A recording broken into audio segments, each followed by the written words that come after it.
Okay, it is 5 o'clock, so please stand and join me for the pledge of the flag.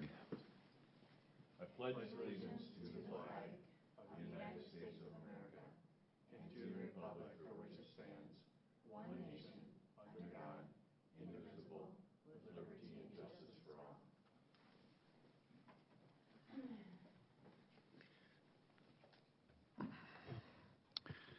Okay, to begin with, we have our open forum. Is there anyone that would like to come forward and address the board at this time?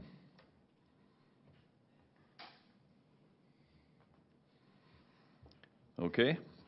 Moving on, this is our public hearing regarding our tax abatement for new home construction program.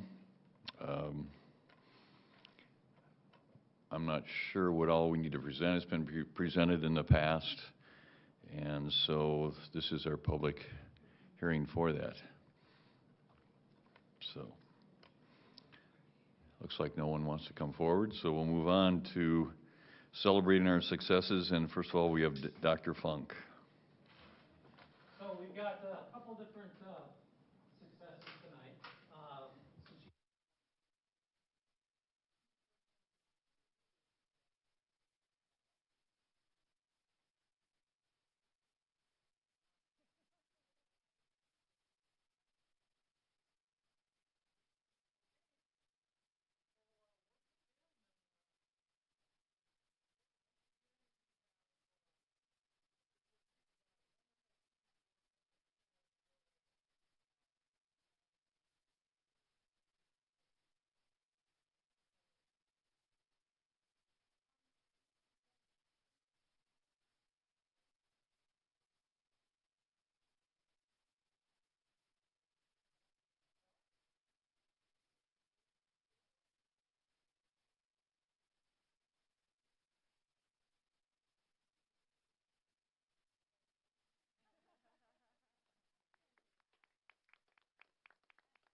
Okay, next we have tonight's agenda, and there is a slight change. If you want to turn, if the board would change to page 2, and we have 2 resolutions, 7.16 and 7.17, that need to be voted upon. So we'd move that to be 11.6 and 11.7. I also request a couple items to be moved for later. One is 7.2, one is 7.10, and one is 7.14. 2, 10, and 14. You want, state that again? I would like to them out of the consent. I had a couple questions on them. So 2, 10, and 7, 2, 7, 10, and 7, 14, please. Just as a point of order, Mr. Chair, the administration has received no questions on any of this from any board member prior to this statement here. And as a point of information, it's well known that my questions aren't always answered, so I answer them. I ask them in a board meeting, and it's well within reason. Thank you. So, just for information, tell me what your questions are. I don't know that we can do that until it's out of the consent agenda. Okay, so what are the wishes of the board? That's fine by me. My only question is, would those be 2 different motions? Because you motioned to move the first 2, Well, if we and were, then Jill motioned to move the second 2. I'm okay if they put all together in one motion to change it, but I'm just wondering if we need to do it in 2 motions. well, first of all, we need to, if we approve moving 16 and 17 and approve the rest of it, then we can't address those. So, Oh, I'm sorry. I thought 16 and 17 were just moving till later to do something. we are, but we have to, if we approve the agenda consent items, then you can't go back and address any of those things. So, what are the wishes? Do we want to talk about 2, 10, and 14, or do we want to just go right to, if we just move 16 and 17? So those are the options. Well, according to Superintendent Funk, it's out of order to, without prior informing, move the items that Jill has suggested. But I have absolutely no problems with answering or having her ask questions about them at this time, if that's appropriate. And it is not out of order for me to do this. It was a point of information that no questions had been But asked. it would be It's not nice to know prior to. I mean, if you would email me and just say, I'd like to talk about those, that would be I'll be fine. happy to do that. I will email you in the future to let you know ahead of time. But by the nature of consent items, they are considered non-controversial, and I have questions about them, so I do want to ask those questions because those questions are controversial. If you want to ask the questions, ask them now. Sure. I have no problem with that. Fine with me. Okay, so I'm going to ask questions now before the agenda is approved. Yes. Okay, I will do that. All right, so item 7.2, the minutes, it would be the June 4th minutes. I don't know if we can pull those up. I think there's this paragraph that sticks out says, Maureen Hansen to schedule special school board meeting on Thursday, May 17th, et cetera. I don't know if that's carried forward from a previous meeting, but I was not at that meeting, and that May 17th had already transpired. So my motion for this would be to postpone approval of the June 4th meeting until a future meeting so that we can clarify, make sure they're appropriate. You were at that meeting. I was not at the June 4th meeting. I was at my daughter's wedding. And that says absent. Yes. Okay. So, yeah, and so it's probably just carried ahead, which is, that's fine. I just wanted to pull that out and mention that. Okay, should we ready to move on? Well, I would like to postpone it until a future meeting just so they can be clarified, because I don't know if the rest is correct or if we need to pull that out and put something in. I wasn't at that meeting, so just to make sure we have appropriate minutes for that. So you're wondering about the 6-0 or the members present? Well, it says that I I motioned and I was not present, and that the motion carried 6-0. So that paragraph, and I don't remember if, I mean, I wasn't there, so I don't know what else happened at the meeting. So in other words, the minutes would not be approved as read. Is that it? Yeah, that's an error, okay? Because this is, the May 17th meeting was not approved in June.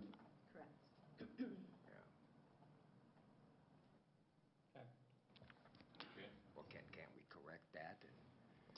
What I would suggest is we just put it on a future agenda for the minutes for approval, Good. which I could have suggested if it was emailed to me before the meeting. Yes, I understand that. Thank you for the information. I am well aware of that. Going on, the easiest one to go next to would be 714, which is the high school. I did. Well, I just said the easiest thing, but okay, we'll go with 710 then. I had a lot of questions about 710. Some of them include, let me pull it up here, what the black marks are on the side. I assume they're editing marks on the side of the document.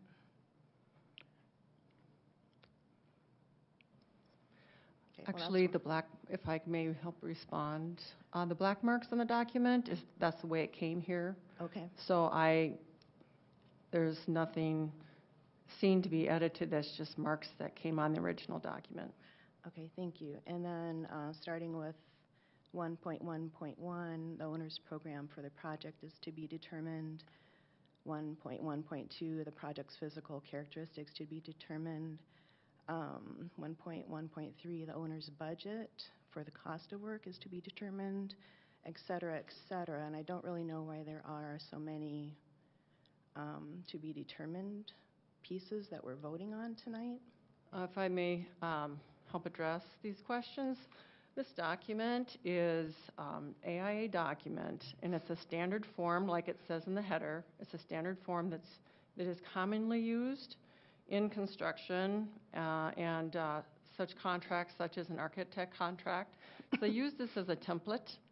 Then you'll see that at the end, there are definitions and amounts. So the compensation is listed. You can see it's blue and blue highlights, kind of an attachment towards the end after the AIA document. Just want to clarify, we had the attorney review this, and so it is complete. Okay, and so you're mentioning the May 23rd piece at the end added to it. Yeah. An attachment Okay, and that then goes with it. and then so it mentions hourly rates in the attachment, and then there are different hourly rates in the contract itself. So for standard hourly rates, it says 0. So there's no extra charge for hourly rate. It's for additional work, that's the hourly rate?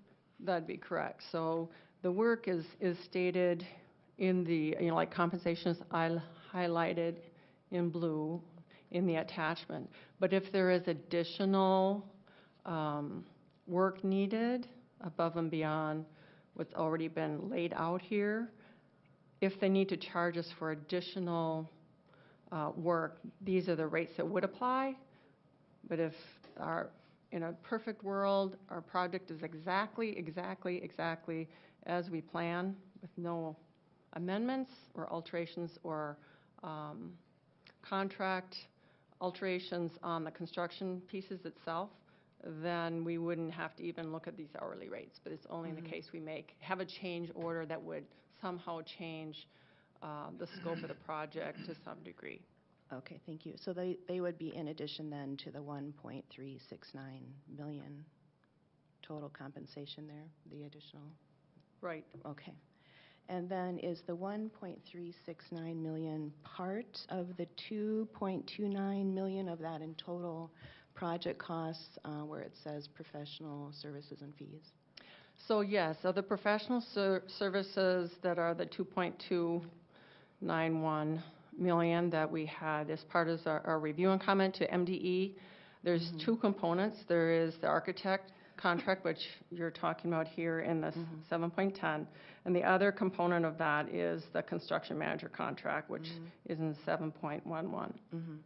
So actually, between these two, the fees are ending up $200,000 cheaper than we initially estimated in the application for review and comment. Okay, thank you. And then I think the last question I had to do with percentages and 11.5. They're not broken out, it's just the 100%. Does that mean they don't get paid until everything is complete?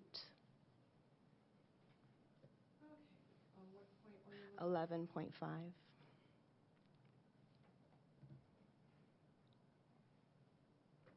So actually, how this works is they will bill us on a percentage basis as the project moves along.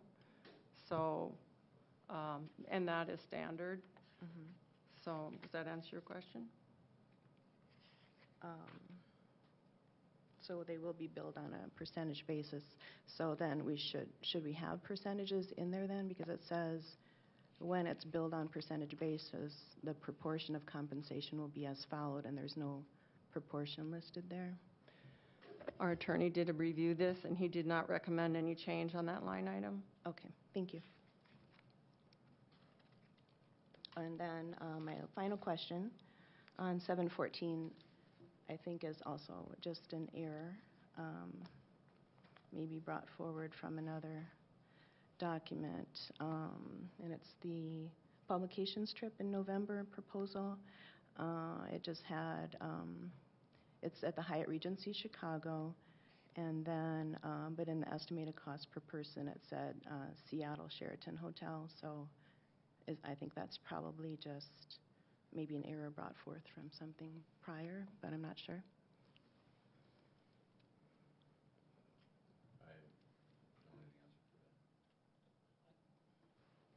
Unfortunately, since this was on the consent and there was no questions, the publications director is not here to answer that tonight. Okay, let's move forward.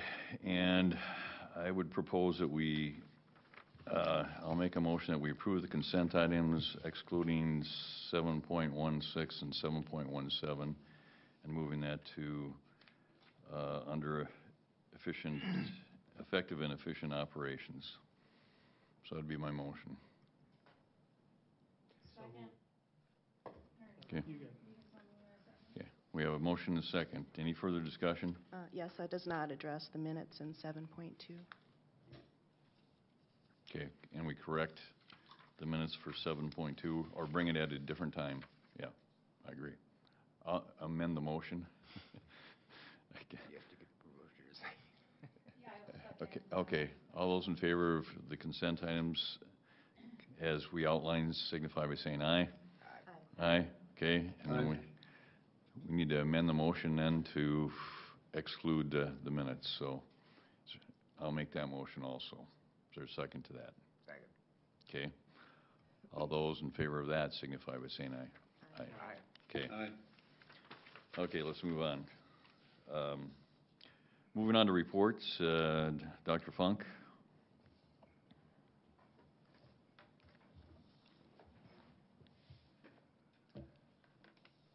So just a quick facilities update for you. So our planners have met with community members and district staff from the following programs: track and field, boys and girls soccer, baseball, softball, and football. Did I miss one in there, Steve? Or is that? I think that's it. So again, a lot of community input from people associated with these different programs, coaches' input, and the end users' input. So we're getting some great feedback on what's occurring with the facilities as what we want, what we're looking for as we're moving forward. Go ahead, Ashley. Construction timeline. Design and planning will take place from May till November of 2018. We expect to be out for bids in November and open at that point in time. I want to emphasize that the bids project is an open bid process, open to all qualified contractors. I've had a number of people ask me the question, okay, well, can locals bid on this? And that's absolutely, if they're qualified for the projects, they're able to do it. So I want to emphasize that so people can be aware of that. The construction timelines, we're looking at Halverson Elementary and the gym office addition, starting in April and finishing up with everything in October. Shouldn't impact the physical education activities too much, as we're still in some decent weather during that time frame. The Hammer Field construction piece, we plan, the intent at least at this point, will be to demo the field house and the stadium upon the conclusion of the season this fall, and then start construction in April and through October, and have the stadium game ready in August. The outlying practice fields and sub-varsity fields will probably not be ready the fall of 19. So we're going to have to coordinate with the city and see where we can play some of the sub-varsity games. And then the locker room and gym dehumidification should be able to take place next spring and into the summer. Summer school, we started summer school last week. We have 535 students attending. You can see the different programs we've got, targeted services, K through 8 there. We've got almost 300 students, and then we've got 9 through 12. We have about 240 students enrolled in credit recovery. Just want to emphasize that we are having free breakfast and lunch from June 11th through the 28th, and then July 3rd, with the exception of the 4th, through July 26th. Breakfast is served at those times at Southwest and Hawthorne, and lunch is served as well. And the final thing I want to say tonight is, Chris, you want to come on up here quick and just stand up and I'll introduce you. This is Chris Dibble, formerly, well, Chris, why don't you tell us a little bit about yourself real quick? I was a dean. I've been dean of students at the high school for the last 2 years, and when Steve decided to go to Hastings, I applied for that job, went through the interview process, and was offered it last Wednesday and accepted it. So it was on the consent agenda. So I'm here for longer term, I hope. Glad to be a part of the team. I've loved everything I've done here, and it's exciting to be here. I'm looking forward to starting in a week and a half. All right, thanks, Mike. All right, and that concludes my report. Okay, board members, let's start with Mark. You're out there. You want anything to report? Nothing to report, thanks. Okay, Angie?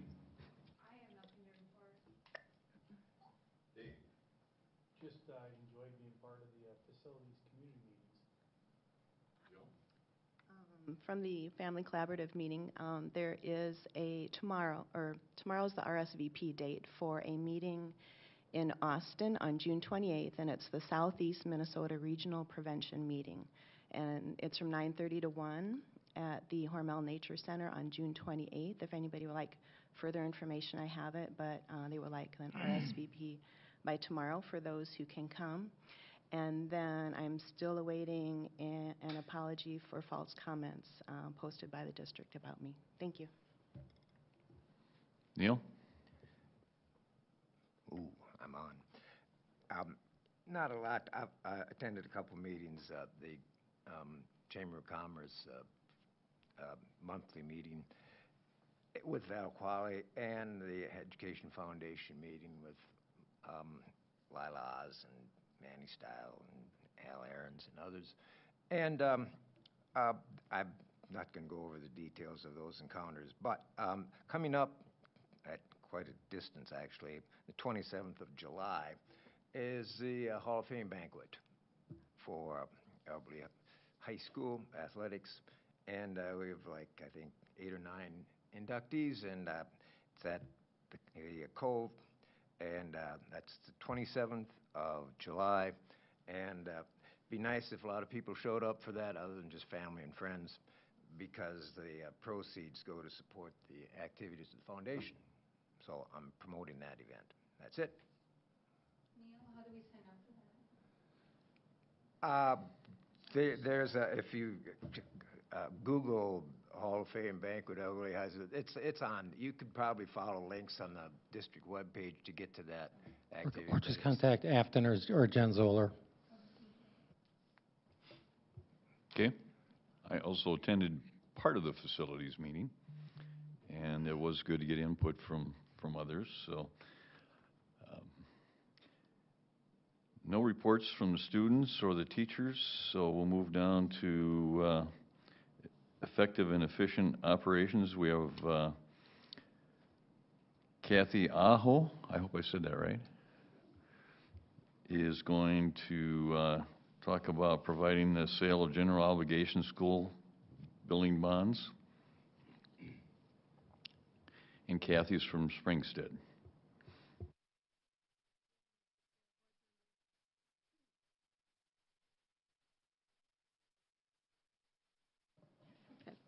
I have a big enough thumb, I guess. I'm here on, do you advance or? I will advance. Okay, if you want to flip, please, thank you. I'm here on behalf of Kelly Smith this evening. He had a conflict, and I'm covering the meeting for him. There are 2 items in front of you this evening related to the bonds, and I thought that with the direction that we went and the 2 resolutions, that it might be helpful to give a little explanation in addition to what was in the recommendations that we sent up to you. So the voted authority was $24,615,000, and Minnesota statute permits the addition of the lesser of 2% or an actual underwriter's discount, which we will not know until the time of the sale. So the district could issue up to $25,107,300.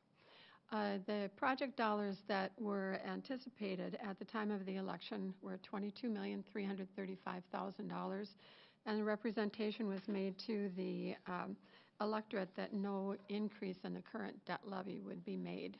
So what you see on this slide is a picture of the existing debt service, and for the next 3 years, it's at the higher level there, about $3.5 million, and then it drops down, and then it drops down dramatically until the final scheduled maturity in 2030. So the way that we looked at trying to issue additional debt at the time of the election was to schedule the debt service at the current level. Now, once you issue the bonds, you have to pay interest on them, and in order to do that, outside of the levy, we used some of the bond proceeds in the form of capitalized interest. So those bond proceeds would pay that interest until the point that the debt dropped in 3 years, and then the debt would be kind of feathered in at that point in a structure that you can see there in that orange color. One of the challenges that we have now in terms of trying to meet that obligation to your voters is that the short-term interest rates have increased. So every time the Fed increases their rates, those municipal rates will go up a little. And we're also still seeing premium pricing on bonds, which means that underwriters are putting high coupons on the front end. They're getting additional dollars from investors, and those dollars are delivered to you, but it beefs up the interest cost on the front end. So what we were looking at was what can we do for the district to enable you to keep faith with those voters, get the money that you need for the project, the $22 million, and not have to increase the levy. One of the tools that was available is called capital appreciation bonds. Those bonds have interest that's accruing, but no interest is paid to the bondholder until the maturity of that particular bond. And so what we looked at was a combination of CABs and what we call serial bonds in order to combine those to provide some room on the front end by using CABs to lower the amount of interest that would be paid. The interest would be paid on the serial bonds. And that gives some room. It allowed us to reduce the amount of capitalized interest that you had to fund. It allowed us to reduce the number of bonds that you had to sell, and it kept faith with this pattern. So this picture is the first series, actually the second under consideration tonight, the 2018B. These are the CABs. You can see that there's no debt coming due on those at all until that 4th year. Smaller amounts, and then it drops down, and the room between the current levy and the level of this issue is what we've set aside for the repayment of the 2018A bonds. So if you can flip the slide, this one layers on the 2008A. If you can see, it's fairly light up there. If you can see the color in the first 3 years, that's the capitalized interest. And then these bonds will carry interest during the time that the capital appreciation bonds are being repaid. And then once those bonds have been repaid, the A bonds will pay principal. So when you put the two together, you are in that fourth year, you're starting to pay principal just as you were in what we had put together for the election estimates. And all the way through the schedule. You still have that nice drop-off out there in the future if you have additional debt to layer on. And the last slide here just shows you side by side a comparison. At the time of the election, we were looking at $24,680,000 in bonds. We're now able to accomplish the same thing for in the neighborhood of 23.6. And I say in the neighborhood because we don't have control over what kind of premium the underwriters will offer. They could offer millions of dollars in premium, in which case we would reduce the issue size further. The deposit to the project construction fund for uses you see there, we have retained that $22,335. That was your target at the time of the election. We were able to reduce the capitalized interest by close to $700,000, or actually $800,000. A little change in our estimate for the underwriter's discount, cost of issuance about the same. We're starting to lock those in by contacting the various parties. And then the rounding amount simply results from the fact that the A bonds will be in $5,000 denominations. So we thought it offered you a good opportunity to both get that project construction fund where it needed to be and deliver to your voters what they thought they were voting for at the time. It's not something that we use frequently because these type of bonds are a little bit higher in interest rate, but it's something that other districts have done. Both Hastings and Prior Lake have sold capital appreciation bonds earlier this year, so it's not like you're out with an experimental type of financing. The final slide that I put up, we had a slide in the recommendations that showed you how the interest rates have been moving. This one gives you a historical perspective since 1993. The municipal market data is an index that we use. They publish one for every year of maturity. You have a 20-year issue, so the first 20 years that are shown there. The light gray in the background shows you the highest that those rates have ever been over that period of time. At the bottom, the lowest that they've ever been. The orange blocks are the average rates over that period of time. And the blue rates are where the rates are right now. So you can see that very attractive rates historically. And while we have seen some upward movement in those shorter years, in the longer years, they've stayed fairly steady. So still a real attractive time to be out in the marketplace. There are two items in front of you, two different resolutions reflecting the two bond issues. The 2018A are what we call serial bonds, so they will have interest paid on a current basis.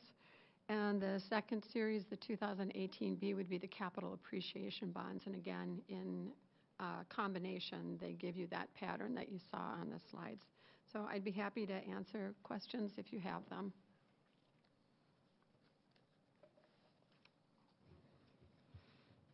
Well, it's definitely good to see the numbers move lower. So I would entertain, if there's no questions, I would entertain a motion. Just where did our ratings end up? Have they redone that? Did that help out or nothing? Yeah. Okay. Okay.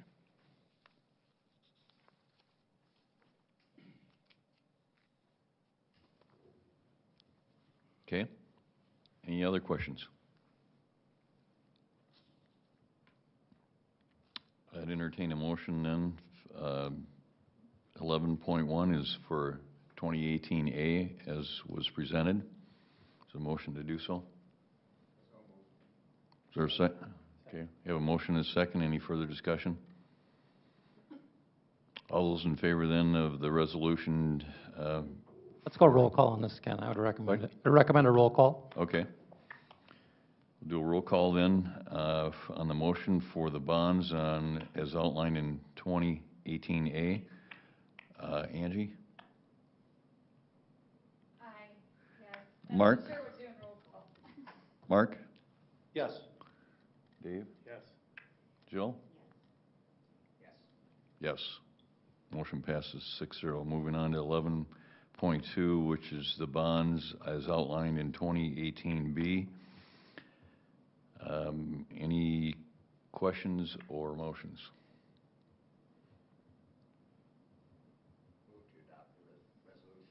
Is there a second to that motion? Second. Okay, we have a motion and a second. Any further discussion? Okay, seeing none, all those in favor of the school building bonds series 2018, roll call? Okay, we'll start with Neil this time. Jill? Dave? Aye. Mark? Aye. Okay, motion carries 6-0. Thank you very much for your help and the explanation. I think that was very helpful. Okay, we did have our tax abatement meeting tonight. There's a resolution. Lori? Mr. Chairman, members of the board, Superintendent Funk, again, this is a resolution approving property tax abatement. It's a similar process as what we've been bringing to the board periodically in this last year.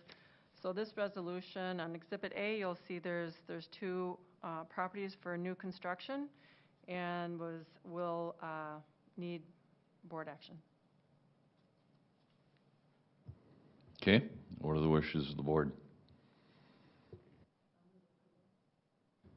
Okay, we have a motion. Is there a second to that? Second. Okay, any further discussion? All those in favor of the resolution approving the property tax abatement signify by saying aye. Aye. Opposed, the same sign. Motion carries.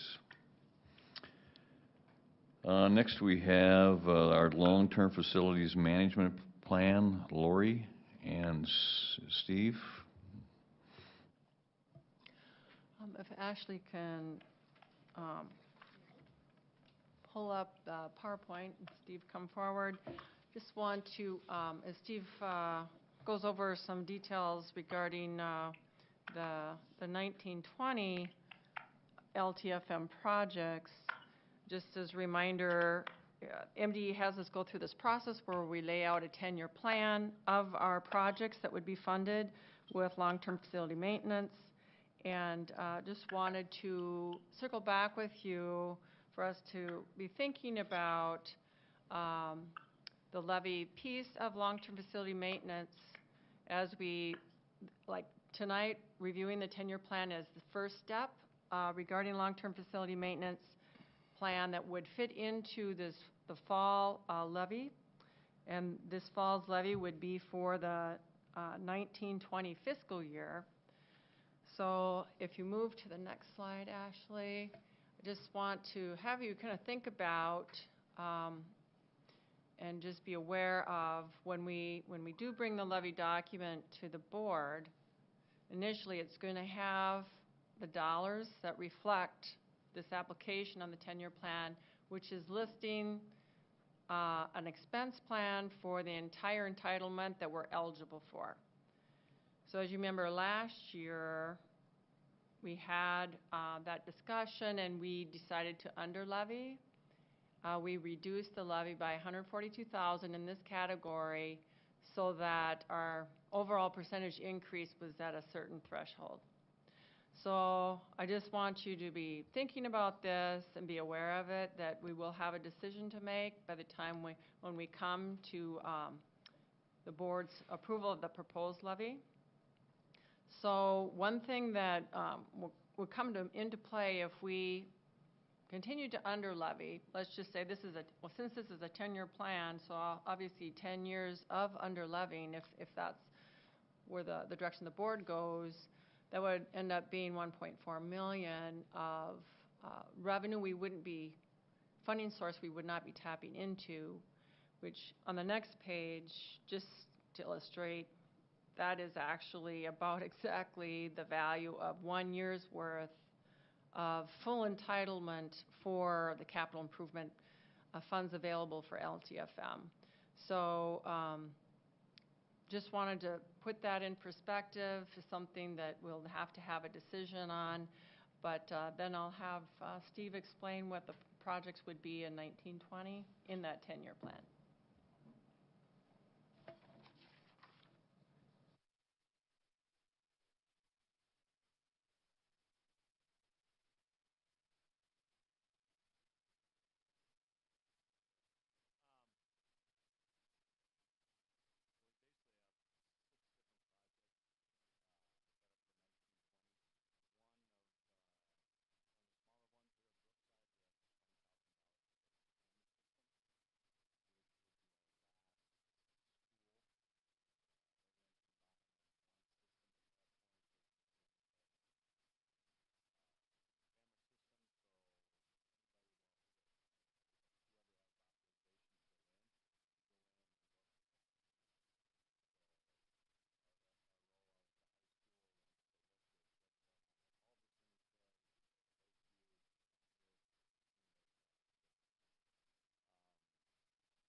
Any questions on those projects? I think it's, last year, probably my fault, but I didn't know what the projects were. I think it's important that we know what they are, so that we decide what, what we should approve the dollars at. So, I encourage you, if you have any questions, to contact Steve. He knows it better than probably anyone else, and so you might want to look at those projects. But I'm glad we got. Can we get the 10-year plan? Just. But I mean. So that should show you pretty much every building, or is that filled, it's not filled in. That's what goes in the. Okay, where's, go to the other one, actually. I don't know. That one last fall that, yeah. There we You go. have this one? Oop. Yeah. This one here. Yeah. We'll get that to you. Okay. Good. Steve, to what extent were our improvements compromised as a result of the levy less than 100%? And was that a factor? Was it difficult? Well, yeah, I mean, it just dropped back a little bit. To be honest, I'm not sure what I mean, I had to move something. I think it was the windows. I had to move a couple of projects around from, if you have a $460,000 project, I had like 300,000 But eventually. for the windows in Halverson that I had to It's going to move. catch up to us eventually. I think so, yeah. Yeah. Oh, right. I mean, we're doing much better than we used to do. We have a lot more than we used to get, so we're starting to catch up on things. But the buildings were so neglected for a long time, they need a lot of help. And Well, personally, I think the good thing is that if you've got a plan, and if you can cut back, you can cut back in future years. So you almost got to look at it on a, just like your home, on an annualized basis. What needs to be done is my opinion. But And I think we have to be conscious moving ahead as well, that we have made these promises to the public that their taxes are not going to increase over current. And even though we were just talking about certain pieces of their taxes, to me, there is integrity in, if we're making that promise, we have to somehow keep that promise. So if this piece somehow if we have to maximize it up to the higher amount, then we need to make adjustments some other ways. But it's against my philosophy to look at taxpayers as a funding source. I know technically they are a funding source, but everything we do is based on taxpayer dollars. And I always want to keep that in mind, that it's not just, we're not maximizing a funding source. We are taxing people with, and of course there are necessities we need to do, but we also need to stand by the promises that we have made them. Mr. Chair, and I spoke at 20, 30 presentations, and in those presentations, my comments to the public was our facilities request for the improvements at Hammerfield, the high school, and Halverson would be a zero increase on the taxpayers. It had nothing to do with year-to-year increases that potentially we may, or decreases potentially we may have related to the other pieces of the local taxing. So I think it's important, and we need to make it very clear that we made a commitment to the taxpayers of this community that the Hammerfield and Halverson and high school upgrades would not increase their taxes. And you heard that tonight from the bond presentation that we just went through.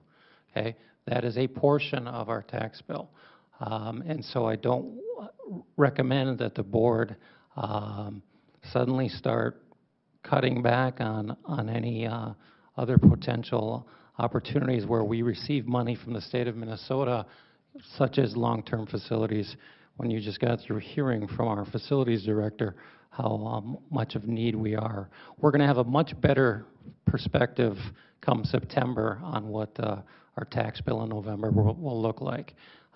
But historically, we've done an outstanding job of holding tax increases down in this community, and that's my hope going forward as well. Thank you. I have a question, and maybe it's not that simple, but with that levy, how much does the state kick in? Is it a percent or? So asking about long-term facility maintenance? Oops. For example, I did pull the levy from last year, and the aid and levy split on that. Equalization aid is about, okay, let's see here. Aid ratio is 51%. That's substantial on LTFM. So, right, local levy is 40, of course, this is on last year's calculation. In the new levy, they'll recrunch these numbers, but for example, last year, LTFM levy ratio was 0.489 versus LTFM aid ratio was 0.510. So we're getting a substantial amount of state aid for LTFM overall funding, which is really good. Which is 51% from the state. Right.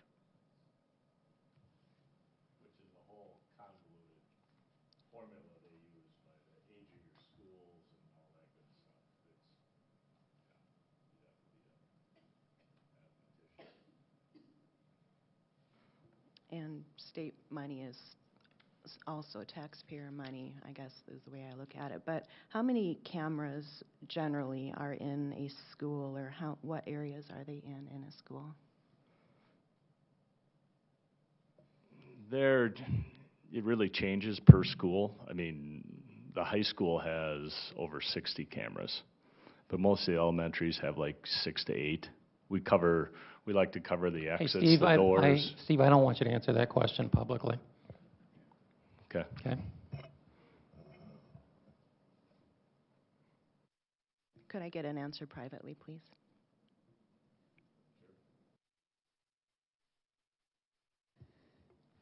Okay, is there, it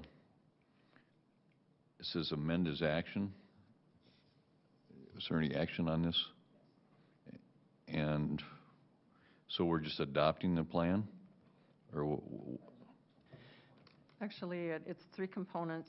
It's the LTFM expenditure plan, LTFM projection, and then there's a statement of assurances. And so you approve all those components, and then we actually provide MDE with the minutes of showing approval. So minutes, I'm not quite understanding what we're voting on. You will vote on the LTFM 10-year plan, expenditure plan, the LTFM projection, and the statement of assurances. So there's 3 documents there, and you'll be approving those 3. And that's all in one motion? Yes. Okay. Move to approve. Is there a second? Second. Okay, any further discussion? So the 10-year plan that we are approving then does include more expenditures than what we have levied for currently. Is that, if we stay at this amount, we'll be under the plan, correct? So the 10-year plan reflects an expenditure plan that matches our entitlement. So how this works is MD would approve a plan for what we're entitled to, and then the board will have a decision to make in the fall when we bring the proposed levy to determine if they want to under levy. There's a process to under levy, to reduce it if that's what the board is wanting to do. So initially it goes in for the full plan, and we can reduce from there if that's what the board's wishes are.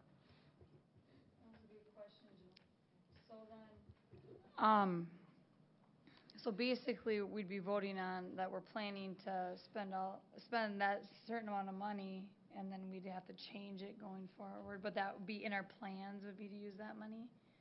Just to help explain, when MDE crunches their levy, this plan that shows an expenditure plan to match the entitlement, the revenue entitlement, there is a line item in our levy application process where we put in a dollar amount to reduce the expenditure plan, and we can enter that once we know how the numbers are crunching out.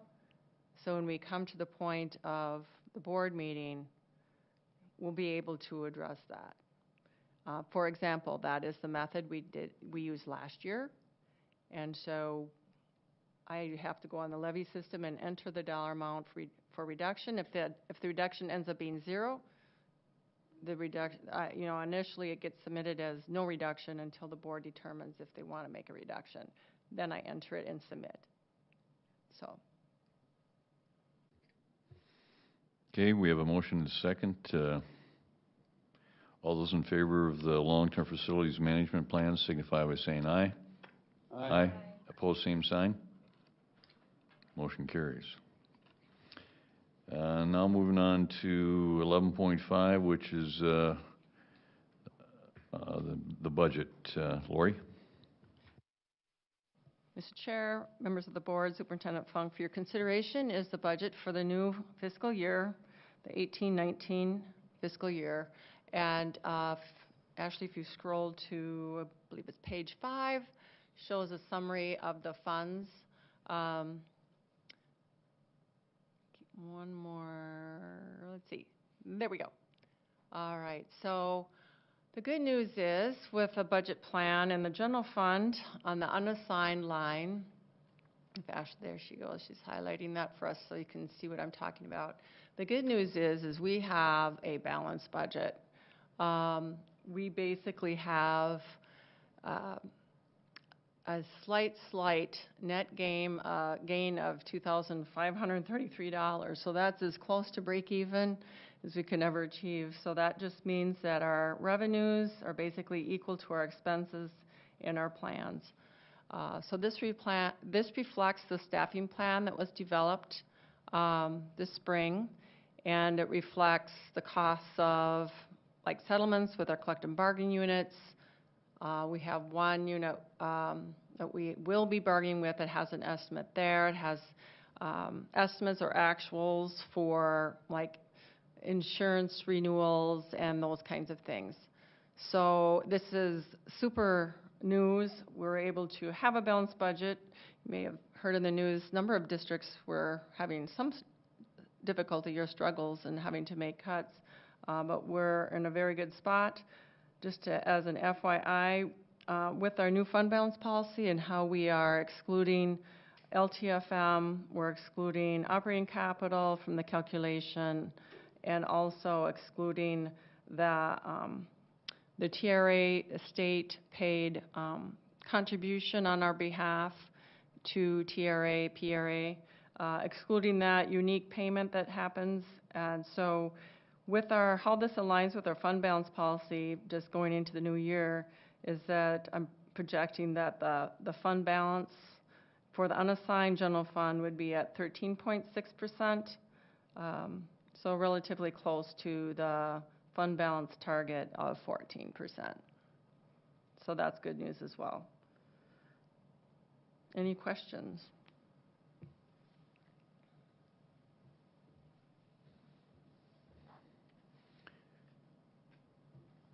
Okay. Any questions?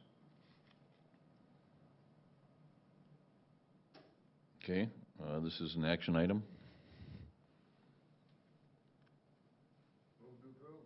Okay. Is there a second to that motion? Second. Okay, the motion's been made and seconded to approve the 2018-19 original budget. Any further discussion? Okay. All in favor of the motion signify by saying aye. Aye. Pose same sign. Motion carries. And Ashley, note Mark Shody has left, so it's a 5-0.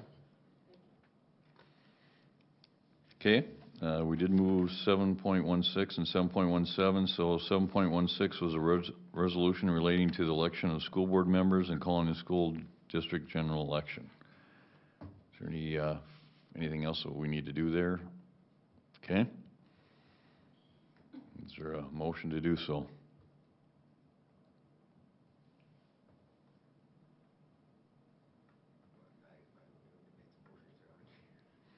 Okay. Is there a second? Second. Second. Okay. Motion's been made and seconded. Any further discussion?